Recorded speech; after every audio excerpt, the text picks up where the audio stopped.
The last of the tenses that we'll cover here is the future tense. And the same rules basically apply. That is, we're going to have a passive form.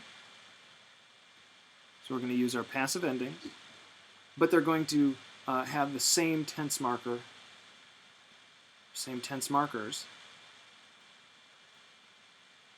as the active forms. So let's take a look at the future. First and second conjugations. Remember, we primarily marked it with a bi, right? And that changed to bo or bu in the first person singular and third person plural. So we have kone bor, we're just adding the ending there. But here, kone buris, that I is going to shift to an e. It's a weak I. So before the ris ending, we're going to change to an e. So konaburis, konabitur, there the I appears again. Konabimor, konabimini, konabuntur. So we can just act as if we're changing the endings, as we've done throughout. Same thing in the second conjugation, because first and second conjugation futures conjugate the same. Werebor, werebiris, werebitur, werebimor, werebimini, werebuntur. So again, be careful here. This e is really masking a bi. And the third and fourth conjugations, remember, they conjugated the future differently. They changed the stem vowel.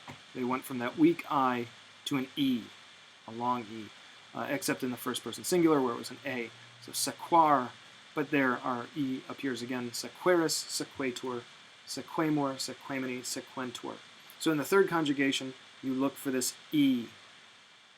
And you would look for the E whether it was active or passive. And the same vowel shift happens in the fourth conjugation too. Experiar, experieris, experiatur, experiemur, experiemini, experientur. So look to that vowel shift for third and fourth conjugations, but look to the bi, or sometimes bo or bu, or be, in the first and second conjugations. Now that's it. That's all we're going to talk about in terms of the deponents. The perfect deponents, as I mentioned before, conjugate just as the perfect passives do. So you're going to, if we were talking about the perfect system, we're going to use the participle and a form of sum.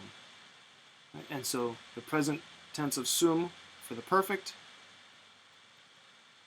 the imperfect form of sum for the pluperfect deponent, and the future of sum for the future perfect.